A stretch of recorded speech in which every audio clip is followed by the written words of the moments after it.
Pelicans are 8-6. Huge win, biggest win of the year. 113-102 over the Memphis Grizzlies, joined with Lido. Presented by New York Life, Topo Chico, and Company Burger, but also presented to you by DraftKings Sportsbook, the official sports betting partner of Boot Crew Media and the NBA. Lido. Justin, let's start off with CJ, because you know what? This fan base has not been very nice to him, and rightfully so. I don't think CJ's played well, but I will say this. We've been saying this, that CJ will bounce out of it because he's a professional scorer. We know who CJ McCollum is. He's not like a one-hit wonder.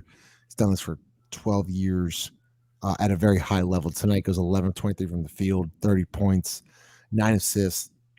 The biggest thing I thought from CJ, Lido, was, one, his energy was really good, but two, I thought he didn't force a lot. You know, like lately you've been seeing him force.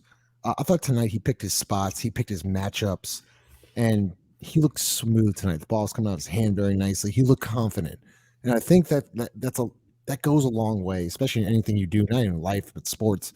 When you're confident, good things are going to happen. What did you see from him tonight? Confidence changes everything. In your approach to the game.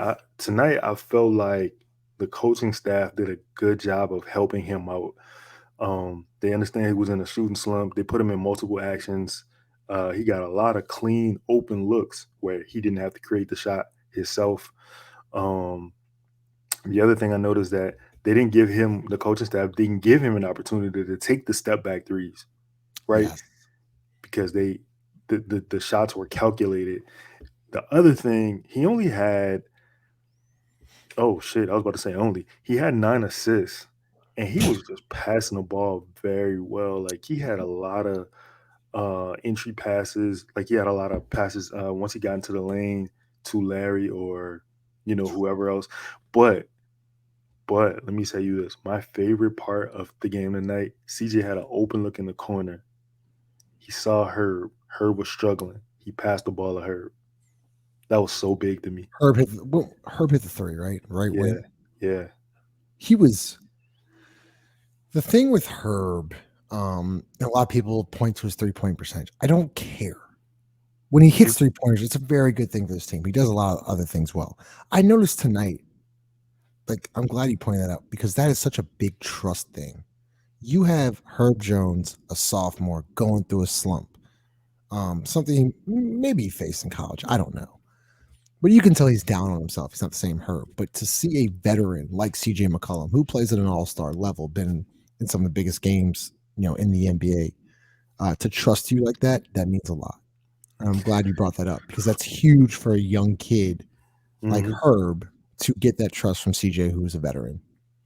I mean, Herb was 2 for 3 from 3. Yeah, I mean, he banked one in, like, kind of laughed about it. But listen, he's 4-7 from the field. We know what he brings defensively. He's always in the plus and minus. Like, he's Herb. Like, here's my thing. Herb is not going to sink or keep us afloat. Like, he just does his job. Like, I'm fine with that. If your big guns do your job, we're going to be fine. But we have to talk about Jose Alvarado and Larry Nance, because there's a moment there in Jose, second quarter. Jose drives, kind of bodies Ja, lays it up, talks a little shit. Ja comes back down. Ja hits him Ja hits an and one, hits him with too little, right? Ja had maybe like 20 something at that point. From that exact point, I thought Jose outplayed Ja. From that moment, I thought Jose outplayed Ja. One thing before I talk about Jose. The refs have an egregious whistle against Herb Jones. And I don't understand what it is. He gets hit with the most ticky-tack bullshit calls I've seen in a long time. Okay, so I'm glad you brought that up, because let's talk about that for a second. Because Dylan Brooks doesn't get called for it, because I think Dylan Brooks talks a lot of, like, yo, like, I'm not having that. It's like Dylan, like lets the ref know. Herb's like makes a face and, like, that's really it. Like, Dylan will let you, like, kind of like try to embarrass the ref, and I think that's why Dylan gets away with things that Herb doesn't get away with things. Listen, I'm glad CJ did what CJ did tonight when he got that tech. Should got ejected. don't know if you saw the whole thing. Sprinted at the like. I felt He like should have. he had He should have got multiple. ejected. He should have Should got ejected. But that's what reputation does, right? That's what reputation does, and that's the thing that Herb has to, I guess, acquire for whatever reason. the Um, same thing with Brandon. Why does Brandon not get called? Because he doesn't show up the ref. mild mannered, like real calm, smooth guy, not really raising the ire of, of an official. Right. For CJ to charge at a ref, and listen, let me say this. That was a very bad call because that was not an offensive foul. It's awful. That They was were not an awful offensive foul. tonight. But That, not being refs, I want you to talk about Jose because Jose was such a bright spot tonight. yeah, I mean, if you look at the box score, you probably wouldn't understand the impact. Jose is just that guy where the box score does not represent what he did. 12 points, 3 rebounds, 6 assists, 5-11 from the field, 2 for 6 from 3. But the energy, man, the energy is contagious. Like he sets the tone. And I was really upset tonight when Jose was not the first guy off the bench from what he did in the last game. I don't know how he's not the first guy off the bench, but I think that he only played 21 minutes, right? But in those 21 minutes, he gave Ja fits. He gave him fits, and Ja respected him so much after the game. I saw after the game where he dapped him up, he talked to him like he was. It wasn't like a, like a kind of like fuck this guy. It's like, yo, Like I Kevin respect you Porter play hard. Jr. Yeah, exactly. Like that dickhead. Like he plays hard, and people who play hard respect that. I mean, listen, bro, Ja's unstoppable. You're not go really. There's nothing you can do against Ja Morant. But the other end, I think CJ and Jose had a game plan tonight where he's on defense. He can bleed, right? Like you attack him, you make Yep. him work, and that's the only way you really go get him back. You're not gonna get you not the referee. I don't know. Obviously, Memphis ref whistle traveled to New Orleans tonight, but and who is Larry? Oh man, Larry Nance is the team MVP like thus It's far not even close. of the season. Like Larry has played very important minutes. 19.7 rebounds, 8% from the field. And he keeps hitting these threes. And his form is looking really nice. The ball is really clean coming out his hand. He's getting timely rebounds. He's getting big blocks. Like, And what he does so well is that even if he gets switched onto a Ja Morant or Dylan Brooks or a guy that can penetrate, he's quick enough and smart enough and strong enough to not get beat. He just makes a difference on the defensive end. he's a prototypical. He's a center in today's NBA. He's a guy that he's probably not a guy who starts the game for you, but he's the guy who ends the game on the floor. I'd say he's our starting center. Like he is. Like I know, like when the box score, like Jonas is starting, but Larry's the starting center. I mean, did he get more minutes than JV? Yeah. I mean, for sure. Larry got he got like 30 minutes. Him up. 31. Yeah, 31. Yeah, JV got 14. There was a person on the stream tonight. I think it was Pelicans Columbia. Pardon me, I don't know. I don't remember who it was, but they said that Larry Nance is our playoff center. 100%. 100%. If he's gonna hit threes at that clip, like then John and Morant blocks, man. I'm so happy he got his legs back. Like also, God, dude, his bounce is ridiculous. He's dunking over people, and it's like he makes it look so easy. I mean, he embarrassed Aldama. I mean, he dunked on Aldama so hard that Aldama flew and stumbled into the Pelicans bench, and it was embarrassing. It was a pretty embarrassing moment for that guy. The man got a family. His family. Brandon was fine tonight. I'm not worried about him. 19 points, 7-14 on the field, whatever. We have to talk about Dyson Daniels. You're gonna look at a box score and see Dyson 1 of 5 from the field. I don't. Once again, he kind of get like I have the Herb treatment with him. I don't care what he does on the offensive end. Defensively, though, he was guarding Clark tonight, Lito, and he was doing a fucking really good job. And Clark's a big dude. Like he could play center. I mean, he's 6'8", 215. He's a man. And Dyson met the challenge tonight because they went Dyson on Clark and Nance on Jackson, and we're basically daring Jaren Jackson to shoot. And then just all you had to do is just box out Clark, and clear the rebound. I- It's like I say. It's like I say in the box score. I thought Dyson Daniels was one of the most important people in the game tonight. I really did. It's because for one, Jaren Jackson shoots like he has a book sack with bricks in him.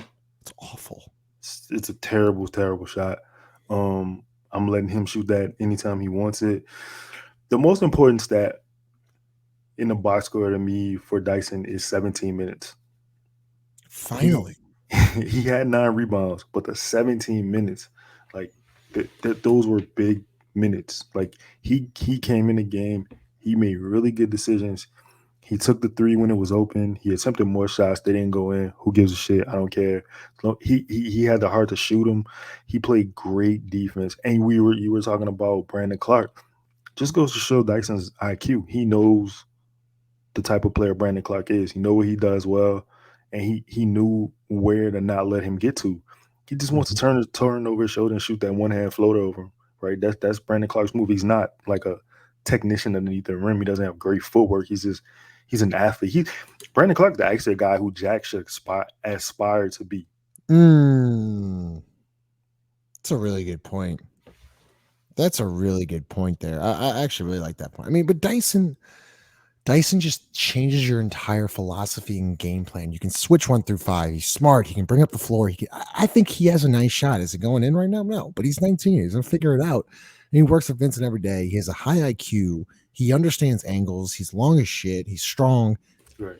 And at the end of the day, listen, it's not like Devontae Graham did anything bad tonight.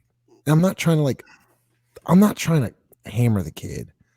He's just not that good, and he doesn't really affect the game. Once again, Dyson Daniels 1 of 5 from the field, but he clearly affects the game.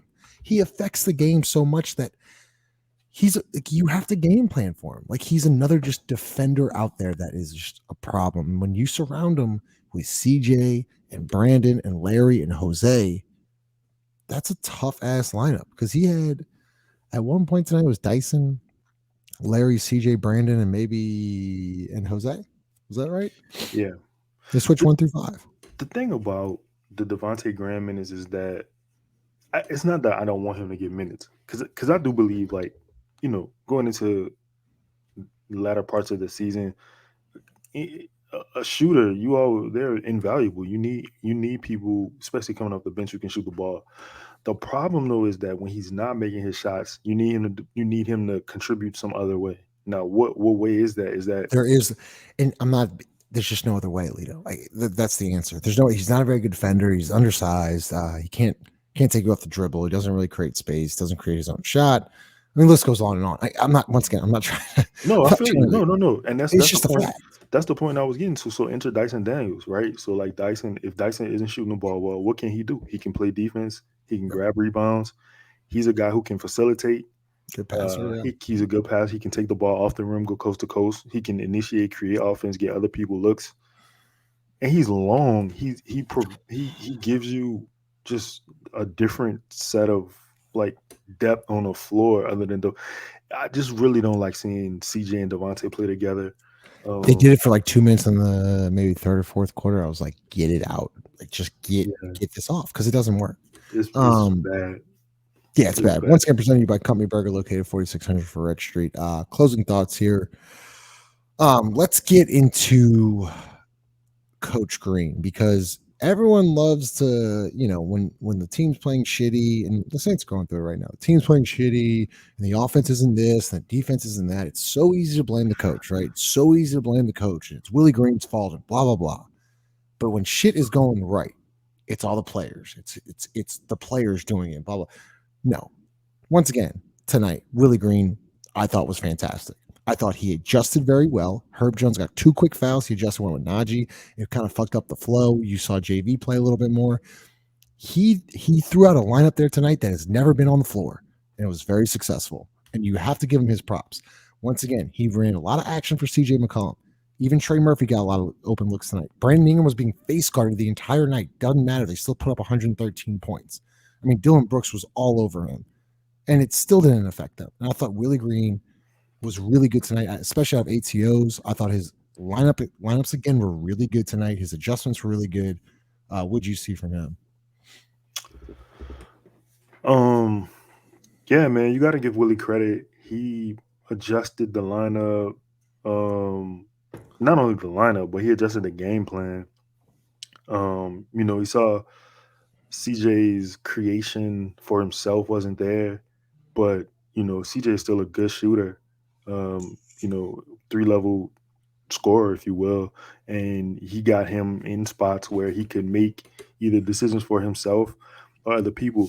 Also, the thing I liked about Trey only had 11 shots, but the thing that I liked about Trey tonight was even on the deep threes, he wasn't hesitant to shoot the ball. It felt natural.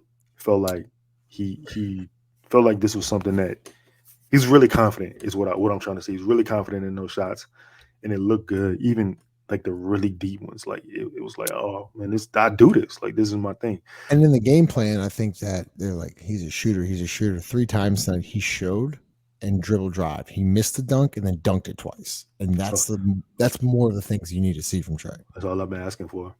That's it. They're gonna close hard on you, put the ball on the floor, and get to the rim. Trey's an athlete. He's more than just a shooter. He can shoot. That is his primary weapon, but he can do so many other things, and he's rangy. Um, Yeah. Larry Nance. I'm just thinking about the game plan. Larry Nance, of course, like we said, playoff center, closing center, very switchable guy. I just really like the Dyson minutes. Like I think going But forward, there's no rhyme or reason why Dyson can't play anymore. Like we said this after the Dallas game, we said it after the Laker game. But going forward, there's no rhyme or 9 rebounds in 17 minutes. Lito, he's matched LeBron James, Luka Doncic, and now John Morant. And he had multiple matchups with Ja tonight, and Dylan Brooks, He had a great and block Brandon on shot. Clark, and Jaron Jackson, and met all of them. He There's had a no reason. he had a great block on Ja. Uh, Yes, late in the fourth on the Even baseline. before he was plus 13. I mean, like every time Dyson plays, he plays well, right? And why not keep feeding into that? Why not get the most you can out of him? If and Chad was saying this on the stream tonight, like if you're not gonna play him, send him to the G League. Let him get minutes some Let him kind get of some run. way. Right, right. You just let him rot away. But like, final point here is Herb Jones last year made Willie Green like, you can't sit me because I'm that good, or I can affect the game that much. Well, Mhm. Dyson Daniels is literally doing the same thing. You can't tell me and watch that game tonight and be like, yeah, Dyson didn't affect the game. No, he did. I Like, mean, he did. literally, all Memphis was doing was when JV was on the floor, screen and roll, let Ja get on JV, let me create, and either it was an alley oop on the weak side, or it was a kick out three, or it was a layup. And listen, I'm glad you said that because I want to say something about that. So this was not probably a JV game. Steven Adams, I think, only played 14 minutes. The rest of the time you had either Jaron, who's a perimeter player, or Brandon Clark, who's a really athletic, Yeah. switchable big, or Aldama, who plays on the perimeter. So this is not a JV game, and I know right now everybody's down on JV, but like same way you stuck with CJ, stick with JV because the thing with JV is so easy for him to get 20 and 10. You really just gotta implement him in the game plan, right? You gotta be strategic about, of course, the matchups. But later, I mean, when you got CJ, Brandon, and Zion, how do you implement him into the game plan? And I know there's no Zion tonight, but still, I mean, you would think this would be a JV game tonight. You alluded to before we got on the stream that he's calling for the ball. He's not getting the ball. Um, I, I don't know. You're right. I don't I'm think not this giving game. up on JV. Yeah, I'm not no, giving no. up on I'm him. not saying you are. I'm not saying you are, and I'm not saying anybody is. But I'm just saying like we should definitely stay. For instance, we play the Bulls tomorrow, right? Yeah, I mean, yeah, he's got Vucevic tomorrow. That's a JV game. Okay, but like, you expect to see him make the playoffs, huh? Who are you talking about? Pels or Playoffs, yeah. You yeah, expect him to make the playoffs? I mean, do yeah. you think he can play in the playoffs? I mean, he has a career track record as a as a decent playoff player. So I'm gonna say yeah. Now, mind you, last year, look who you got a Chris Paul pick and roll like that's It's the playoffs. I mean, yeah, you're gonna say that about John Wall and the Clippers, and you're gonna say that about Chris Paul and the Suns, and you're gonna say that about so Jamal so Murray and the Nuggets, and so so on and that's so different. forth. That's different to me. John Wall. It's a case by case basis because I mean, I'm just going off the Clippers. I mean, no, no, there's no. I know. I'm just saying, but the thing about Chris Paul is he's dead. He's more deadly than anybody sure. else to me in Mhm. that pick and roll because he's gonna take the fadeaway and he's gonna probe the lane and he's gonna, you know what I'm saying? Like I'm if John Wall wants to shoot fadeaway jumpers I'm cool with that. Like I'm gonna live with that. Chris I Paul, mean, you bro, just saw it literally tonight. didn't miss. He literally Yeah, but didn't miss in I a know, playoff but game. Lito, but you just saw it tonight. Like, if he can't, we couldn't play against Grizzlies. He couldn't play. I'm not giving up on him. I Mhm. think JB's actually a really good basketball player. I think that's not the point. The point of the matter is that the game plan is when JV's on the floor, especially with Zion on the floor, they're just going to involve him in action every single time. It's fuck set plays and everything. And literally, the Grizzlies John Moran tonight just called up Brandon Clark or Jaron Jackson, whoever comes at the screen. Let me go. So You let me win. ask you this. Let me ask you this. And this is not like picking on anybody, but why wouldn't we do the same thing?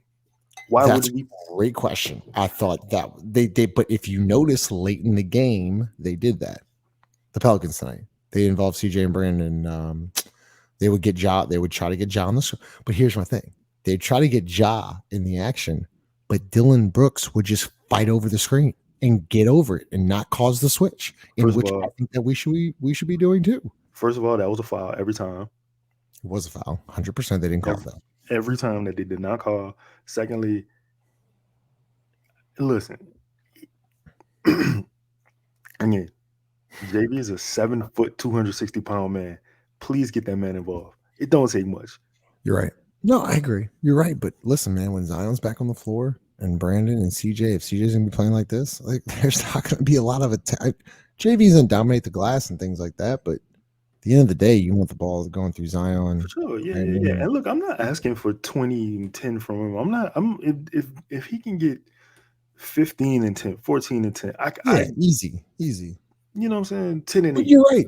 You gotta take the advantage, man. He had a couple advantages tonight, and they did give him the ball. I agree, but win's a win. I mean, I'm Win is a win. Win is eight a and win. six. I don't think we've been 8-6 in like maybe 15 years. It's Shout out to just Trey, man. Trey was 3 for 6 from the field, but I like the depth in which he shot the ball. That's the Trey gravity of was that aggressive tonight. Trey was, was, man. Keep that. oh God, we only got like a couple more minutes. I don't want to go too long, but do you think because Trey started that made him more aggressive than coming off the bench?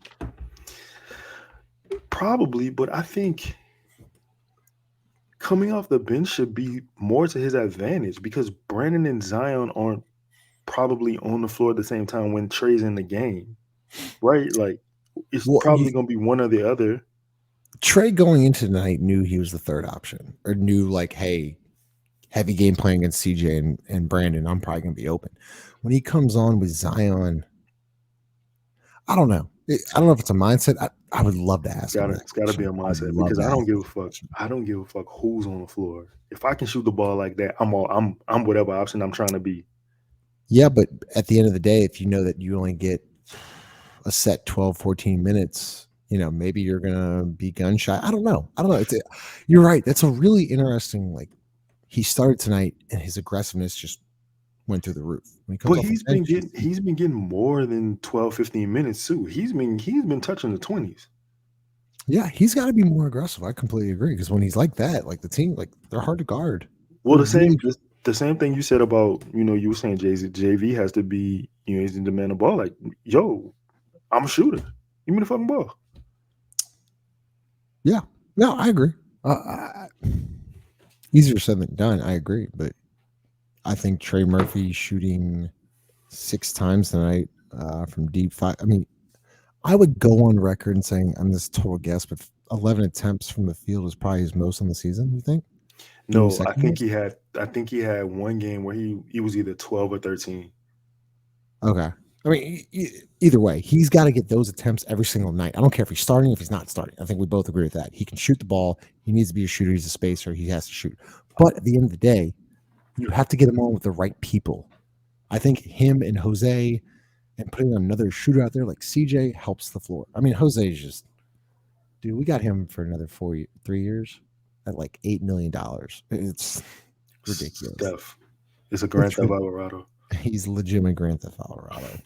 Presented to you by Company Burger and DraftKings. DraftKings is official sports betting partner of Boot Crew Media. Of course, I forgot to say this. If you're still watching the video, please like, comment, subscribe to the channel. Love to hear your thoughts on the Pelicans 113-102 win. You can follow Lido at Lido the God on Twitter or Propels Talk on Twitter, Instagram. Play tomorrow night, so we'll see y'all tomorrow night against Chicago. We'll see y'all later.